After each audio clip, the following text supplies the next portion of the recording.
आज हम enteric fever की प्रेजेंटेशन क्या होगी, उसके लिए कौन से टेस्ट करने हैं और उसकी मैनेजमेंट कैसे करनी है। सबसे पहले तो एंटेरिक फीवर को टाइफाइड फीवर भी कहते हैं, ये तो सबको पता होगा। सबसे पहले बात करते हैं कॉजेटिव एजेंट की। एंटेरिक फीवर कौन से बैक्टीरिया की वजह से होता है। एंटेरिक फीवर ये एक सिस्टमिक इलनेस है, मैंने पहले भी बताया था। मतलब इसमें कोई खास सिस्टम इन्वॉल्व नहीं होगा, बल्कि थ्रू द बॉडी के जितने सिस्टम्स हैं वो सारे इन्वॉल्व हो सकते हैं। मतलब इसमें लंग्स इन्वॉल्व हो सकते हैं, ब्रेन इन्वॉल्व हो सकता है, जीआईटी इन्वॉल्व हो सकती है, इसमें लिवर इन्वॉल्व हो सकता है, सारे सिस्टम बॉडी के इसमें इन्वॉल्व होंगे। तो यूजुअली ये एक सिस्टेमिक इलनेस है। इसका जो पॉजिटिव ऑर्गेनिज्म है वो है साल्मोनेला एंटेरिका सर्वर, उसका सब टाइप है, और साल्मोनेला पैराटाइप है। सो साल्मोनेला ये तो सबको आता है कि साल्मोनेला इसका काज है। अब साल्मोनेला जो है ये एक ग्राम नेगेटिव बैसिलस है। कौन सा? ग्राम पॉजिटिव नहीं है, ग्राम नेगेटिव बैसिला ही है। इसका जो मेन रूट ऑफ ट्रांसमिशन है वो फेको ओरल रूट है। फेको ओरल रूट मतलब ये जरासीम जाएगा फीसिस में और फिर ओरली आपका कोई कंटेक्ट होगा। यूजुअली जब पेशेंट प्रेजेंट करते हैं तो उनकी कोई हिस्ट्री होगी। हिस्ट्री में या तो कंटेमिनेटेड वाटर होगा, गंदा पानी होगा, या वहां पे सैनिटेशन का सिस्टम ठीक नहीं होगा। मतलब वॉशरूम और पानी आपस, वॉशरूम का जो पानी होता है वो जमीन के पानी के साथ मिक्स होता है, सैनिटेशन का प्रॉपर सिस्टम नहीं होता। सो उसकी वजह से भी ये ट्रांसमिशन ज्यादा होती है। बाकी कुछ एरियाज में एंडेमिक भी हो सकता है, स्ट्रीट फूड की वजह से भी हो सकता है, हाउस होल्ड कंटेक्ट की वजह से भी हो सकता है। और अक्सर हाउस होल्ड कंटेक्ट इसलिए ज्यादा होता है कि हमारे लोग एहतियात नहीं करते। जब आप बताओगे ना कि एहतियात क्या करो, तो वो इसको माइंड करते हैं कि हमारे घर का बंदा है, इससे मतलब हम क्यों इसके साथ खाना ना खाए, क्यों इसकी बर्तन को इस्तेमाल ना करें, क्यों इसके वॉशरूम के लोटे को इस्तेमाल ना करें। तो घर वाले माइंड करते हैं, लेकिन ये एक प्रॉपर केयर है जिसकी वजह से दूसरे लोगों को नहीं लगेगी। बाकी ये हाउस जो फ्लड्स होते हैं ना, फ्लड्स जहाँ पे फ्लड्स आते हैं उस उन इलाकों में भी ये ज्यादा होता है। सो ग्राम नेगेटिव बैसिलस है, ट्रांसमिशन भी बता दिया और हिस्ट्री क्या होगी। कुछ एरियाज में ये एंडेमिक होगा और काजेज मैंने बता दिया। अब जो साल्मोनेला बैक्टीरिया है उसकी प्रेजेंटेशन कैसी होगी। इसकी जो यूजुअल प्रेजेंटेशन है वो 3 वीक्स में है। वीक 1, वीक 2 और वीक 3, 3 वीक्स में है।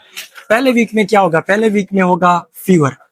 Fever fever sudden onset fever नहीं होगा, स्टेप लैडर पैटर्न फीवर होगा। स्टेप लैडर को देखा है ना, जिस तरह आप स्टेप्स पे ऊपर जाते हो इसी तरह स्टेप लैडर पैटर्न फीवर होगा।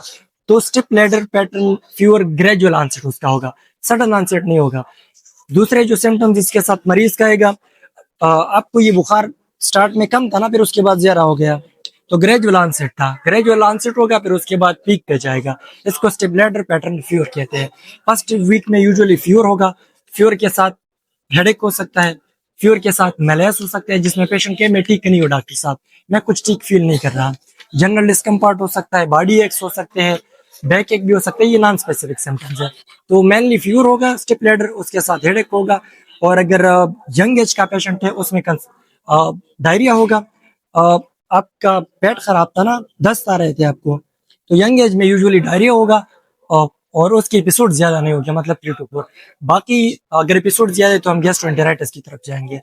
और जो ओल्ड एज के मरीज होते हैं उनमें अगर एंटेरिक फीवर है तो एंटेरिक फीवर में मोस्ट कॉमनली उनको होगा कंस्टिपेशन। अब वीक फर्स्ट पे आप लोगों ने एक और चीज याद रखनी है, जब आप पेशेंट के पल्स को चेक करोगे तो पेशेंट का पल्स लो होगा। यूजुअली फीवर में होता ही है कि फीवर में पल्स ज्यादा होता है। फीवर जब बंदे को हो जाती है उसकी वजह से पल्स ज्यादा आएगा, लेकिन इस वाले एंटेरिक फीवर में पल्स कम होगा। इसको कहते हैं फेजिट साइन। फेजिट साइन का मतलब ये है पेशेंट को फीवर है और फीवर के साथ क्या है, ब्रेडिकार्डिया है, तो इसको फेजिट साइन कहते हैं। तो फर्स्ट वीक में यूजुअली ये होगा। फर्स्ट वीक की कहानी तो खत्म हो गई। अब बात करते हैं वीक नंबर 2 की। सेकंड वीक में क्या होगा? सेकंड वीक में फीवर बहुत ज्यादा हो जाएगा, हाई ग्रेड फीवर होगा, 104 तक या 40 डिग्री सेंटीग्रेड तक फीवर होगा। और जब फीवर इतना ज्यादा हो जाए तो पेशेंट टॉक्सिक होगा, बेड रेडन होगा, हेडेक उसको ज्यादा होगा, जनरलाइज बॉडी एक्स और भी ज्यादा हो जाएंगे और एक टॉक्सिक लुक होगा। सेकंड वीक में इस पेशेंट के चेस्ट पे रोज स्पॉट्स हो सकते हैं। ये पेशेंट कह रहा था कि पहले थे अब खत्म हो गए। वीक सेकंड में रोज स्पॉट्स, ये पिंक कलर के स्पॉट्स होते हैं जिसको आप पिंच करो तो पिंच करने से खत्म हो जाते हैं। यूजुअली ये रेयर होते हैं लेकिन सेकंड वीक में होते हैं। ये लोअर चेस्ट और अपर एब्डामन पे होंगे, तो रोज स्पॉट्स हो सकते हैं। और बाकी कोटेड टंग होगा, जबान बाहर निकाले तो टाइफाइड फीवर में कोटेड टंग होगा और रोज स्पॉट्स होंगे। वीक 2 में पेशेंट का स्प्लीन भी इनलार्ज हो सकता है और पेशेंट को हेपेटोमेगेली भी हो सकती है या और भी कॉम्प्लिकेशन हो सकते हैं। वीक 3 में मेनली होते हैं कॉम्प्लिकेशंस। अगर टाइफाइड को टाइम पे ट्रीट नहीं किया जाए तो ये बहुत ज़्यादा कॉम्प्लिकेशन की तरफ चली जाती है। अब वीक 3 में यूजुअल जो कॉम्प्लिकेशन है उसमें ब्लीडिंग हो सकता है, इंटेस्टाइनल हेमरेजेस, ब्लीडिंग के साथ परफोरेशन हो सकता है। इसके अलावा पेशेंट को डिलीरियम हो सकता है, जिस तरह उस वाले पेशेंट को हमने देखा, उसको एक स्पेसिफिक डिलीरियम है टाइफाइड में, जिसको कहते हैं डिलीरियम मटरिक। डिलीरियम मटरिंग में ये पिकिंग करेगा, बेडशीट को पिक करेगा, कपड़ों को पिक करेगा या इमेजिनरी हवा में चीजों को पिक करेगा। इसको डिलीरियम मटरिंग कहते हैं या कोमा विजिल या कोमा विजिल, VIGIL से आता है। तो डिलीरियम भी हो सकता है न्यूरोसाइकेट्रिक डिसऑर्डर। बाकी थर्ड वीक में इसको इंकेफेलाइटिस भी हो सकता है, ब्रोंकाइटिस भी हो सकता है, नमोनिया भी हो सकता है। इस पेशेंट को कोलिसिस्टाइटिस भी हो सकता है अगर टाइम पे ट्रीट न किया जाए। और एट द एंड पेशेंट को सेप्सिस भी हो सकता है और टाइफाइड की वजह से पेशेंट की डेथ भी हो सकती है। सो टाइफाइड इज फेटल अगर उसको टाइम पे ट्रीट नहीं किया जाए। ये तो इसकी 3 वीक्स की प्रेजेंटेशन थी, ठीक है। अब बात करते हैं पैथोफिजियोलॉजी की कि टाइफाइड फीवर मतलब किस वे में, किस मैकेनिज्म के जरिए से होता है। नॉर्मली एक सिनारियो आप लोगों को बताता हूँ। ये पेशेंट है, इसने घर में कंटेमिनेटेड वाटर पी लिया। कंटेमिनेटेड वाटर इसने पी लिया, उस कंटेमिनेटेड वाटर में थे साल्मोनेला, मिलियंस ऑफ साल्मोनेला इसने कंटेमिनेटेड वाटर में इंजेस्ट कर लिए। अब आप कहोगे कि ये साल्मोनेला स्टमक को छोड़ के कैसे इंटेस्टाइन पे गई? चाहिए तो ये कि स्टमक में खत्म होता, स्टमक में एसिडिटी है, वो एसिडिटी इसको खत्म कर देती। लेकिन 3 ऐसे केसेस है जिसमें ये बैक्टीरिया स्टमक एसिड की वजह से सरवाइव कर जाती है, किल नहीं होती बिकॉज ऑफ स्टमक एसिड। जो पहला केस है वो है लो गैस्ट्रिक एसिड का। पेशेंट की जो गैस्ट्रिक एसिडिटी है वो किसी भी रीजन की वजह से कम है, एंटासिड ले रहे, कोई दूसरा रीजन है उसकी वजह से गैस्ट्रिक एसिडिटी कम आ रही है। गैस्ट्रिक एसिडिटी कम आ रही है तो साल्मोनेला नहीं मरेगी, it will survive gastric acid. अगर पेशेंट पीपीआई ले रहा है या एंटासिड ले रहे, ओमेप्राजोल, डेक्सलेंजो या लेंसोप्राजोल जो भी ले रहे हैं, पीपीआई की वजह से एसिडिटी कम होगी, उसकी वजह से बैक्टीरिया नहीं मरेगी। तीसरा, अगर पेशेंट ओबीस था, उसने गैस्ट्रेक्टोमी किया, गैस्ट्रेक्टोमी के बाद भी पेशेंट को मतलब गैस्ट्रिक एसिडिटी कम होगी, उसके बाद भी साल्मोनेला सर्वाइव कर सकती है और ये स्टमक को बाईपास करके जाएगी स्मॉल इंटेस्टाइन में। अब स्मॉल इंटेस्टाइन में हमने पढ़ा है स्पेशल लिम्फाइड पॉलिकल्स है, नाम तो सुना होगा पायर पैचिस का। पायर पैचिस ये लिम्फाइड पॉलिकल्स है जो कि स्मॉल इंटेस्टाइन में होते हैं और स्मॉल इंटेस्टाइन में ये होते हैं इलियम के आखिरी वाले पार्ट में, यानी टर्मिनल इलियम में। ये बैक्टीरिया जाएगी स्टमक को पास करके टर्मिनल इलियम में। अब टर्मिनल इलियम में बैक्टीरिया आ गई और पायर पैचिस को इन्वेट करके, अब पायर पैचेस में इस बैक्टीरिया को कौन खत्म करेगी, कौन इनगल्प करेगी? यूजुअली तो आएंगे मैक्रोपेजिस। मैक्रोपेजिस का काम है कि जरासीम को इनगल्प करे और उसको अंदर डिग्रेड करे। अब साल्मोनेला आ गई, terminal ileum, Peyer patches lymphatic follicles में आ गए और साल्मोनेला को मैक्रोपेजिस ने भी इनगल्प कर दिया। अब होता क्या है, ये बहुत ज्यादा फेवरेट क्वेश्चन होता है वाइवा का। मैक्रोपेजिस बजाय इनगल्प करने के इसको खत्म नहीं कर सकती, ये मैक्रोपेजिस के अंदर ही मल्टीप्लाई होना स्टार्ट हो जाते हैं। Macrophages can not kill this, ये इनसाइड मैक्रोपेजिस अपनी तादाद मजीद बढ़ा देते हैं। जब मैक्रोपेजिस के अंदर ये तादाद मजीद बढ़ा देते हैं तो ये होते हैं लिम्फाइड पॉलिकल्स में डिग्रेड भी नहीं होते और इम्यून सिस्टम से भी बच जाते हैं। एक तो इम्यून सिस्टम से बच गए और दूसरा मैक्रोपेज भी खत्म नहीं कर सकता, तो इसी तरह ये सर्वाइव कर जाती है। ये तो होगी उसका जो मैकेनिज्म था पैथोफिजियोलॉजी, मतलब किस तरह ये हमें हमारी बॉडी में एंटर करके डिजीज की तरफ हमें ले जा सकती है। पैथोफिजियोलॉजी के बाद बात करते हैं इसकी बैक्टीरिया में के स्टेजेस की। देखिए पहले वीक में जब ये बैक्टीरिया आ गए लिम्फाइड फॉलिकल्स में, लिम्फेटिक्स में, सर्कुलेशन दो है ना, एक है ब्लड वाला सर्कुलेशन और एक है लिम्फेटिक्स का। अब ये लिम्फेटिक में आ गया, लिम्फेटिक्स है तो ये लाजमी जाएगा ब्लड में, ब्लड में जाएगा या ऐसे आर्गन में जाएगा जहां से इसकी सफाई हो जाए लिम्फ की, तो ये लिम्फेटिक सिस्टम से जाएगा ब्लड में। ब्लड के अलावा जाएगा लीवर में, मेनली वीक 2 में। लीवर के अलावा ये जाएगा स्प्लीन में, स्प्लीन के अलावा ये जाएगा बोन मैरो में और the last but not the least जाएगा गाल ब्लैडर में। ब्लड में जाएगा, ब्लड के बाद जाएगा लीवर में, स्प्लीन में, बोन मैरो में और गाल ब्लैडर में। और वहां पे अपना जो मल्टीप्लिकेशन है वो और भी ज्यादा करेंगे, उसकी तादाद और भी बढ़ जाएगी। यहाँ पे कोई मसला नहीं होता, पेशेंट को इतना फीवर नहीं होता। लेकिन जब ये इन आर्गन से वापस ब्लड में आता है तो पेशेंट को हाई ग्रेड फीवर होगा। ये तो हो गई प्राइमरी बैक्टीरिया, मतलब लिम्फेटिक से गई ब्लड में, प्राइमरी बैक्टीरिया में है। अब इन आर्गन्स में ये बैक्टीरिया मल्टीप्लाई हो गई, ब्लड में, लीवर में, स्प्लीन में, अब दोबारा ब्लड में आ गई, तो ये सेकेंडरी बैक्टीरियम में है। और जो मेन सिम्टम्स होते हैं ना वो सेकेंडरी बैक्टीरियम में होते हैं। सेकेंडरी बैक्टीरियम में क्या होगा, जब ये लिवर में जाएगा तो यहाँ से आप लिवर को चेक करोगे, साइज ज्यादा होगा। अल्ट्रासाउंड पे चेक करोगे, हिपेटोमेगली। स्प्लीन को चेक करोगे, स्प्लीनोमेगली। ठीक है ना, बोन मैरो को भी जा सकती है। और सबसे जो फेवरेट फेवरेट क्वेश्चन होता है वाइवा वालों का, वो है गाल ब्लैडर। ये गाल ब्लैडर में ज्यादा टाइम के लिए रहता है, मतलब एक तौर पर वहां पे चुप जाता है। गाल ब्लैडर में फिर ये बार बार बाइल के साथ आता है आपके स्मॉल इंटेस्टाइन में, बार बार बाइल के साथ आता है स्मॉल इंटेस्टाइन में, और पायर पैच टर्मिनल इलियम तक फिर पहुंच जाता है, जिसकी वजह से परफोरेशन भी हो सकती है और ब्लीडिंग भी हो सकती है। ये तो हो गई गाल ब्लैडर की कहानी। यहाँ पे इसकी पैथोफिजियोलॉजी की और फीचर की कहानी खत्म हो गई। किसी का अगर कोई क्वेश्चन हो तो बता सकते हैं। क्वेश्चन नहीं होगा, ठीक है, मैंने क्वेश्चन के लिए कुछ नहीं छोड़ा।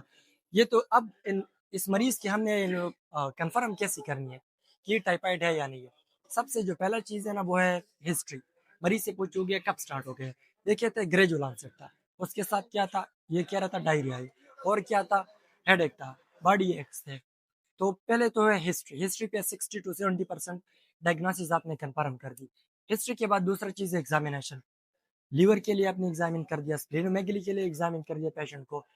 पेशेंट को देख लिया कि ओरिएंटेड है या नहीं, टाइम जीसीएस इसका देख लिया, ठीक है ना। या जो मिनी मेंटल स्टेट एग्जामिनेशन है वो बेड साइड पे आपने इसकी की। सो पहले तो है हिस्ट्री, उसके बाद examination, the last but not the least है इन्वेस्टिगेशन। और इन्वेस्टिगेशन हम करते हैं कंफर्मेशन के लिए। अब इन्वेस्टिगेशन इसके बहुत ज्यादा है, कुछ स्पेसिफिक कुछ नॉन स्पेसिफिक। अब बात करते हैं इन्वेस्टिगेशन की। इन्वेस्टिगेशन में सबसे पहले हम करते हैं सीबीसी करें, इसका ब्लड ले ले और खून वाला टेस्ट करें। सीबीसी में क्या होगा, सीबीसी में जो टिपिकल पिक्चर है वो ये होगा कि टिलसी ज्यादा नहीं होगा। हम यूजुअली कहते हैं टिलसी ज्यादा है तो इन्फेक्शन है, टिलसी कम है डॉक्टर साहब इसकी तो टिलसी कम है, कैसे टाइफाइड है। लोग जनरली मतलब चैट जीपीटी से कुछ और चीजों से पूछते हैं, या सुना होता है कि टीएलसी ज्यादा जरासीम ज्यादा, टीएलसी को ये लोग जरासीम कहते हैं, तो बीमारी ज्यादा। तो इसमें ल्यूकोपीनिया होगा, टीएलसी ज्यादा नहीं होगा या लोअर लिमिट पे होगा। बाकी इसमें एनीमिया भी हो सकता है लेट स्टेज में, और थ्रोम्बोसाइटोपिनिया प्लेटलेट का लेवल भी कम हो सकते हैं। ये तो हो गई इसकी सीबीसी का पिक्चर। सीबीसी के बाद बात करते हैं सीआरपी की, acute phase reactant. CRP non specific की एलिवेट हो सकती है लेकिन स्पेसिफिक नहीं है। सीआरपी के अलावा एलटी और एसटी थोड़ा सा राइज हो सकता है, ज्यादा नहीं।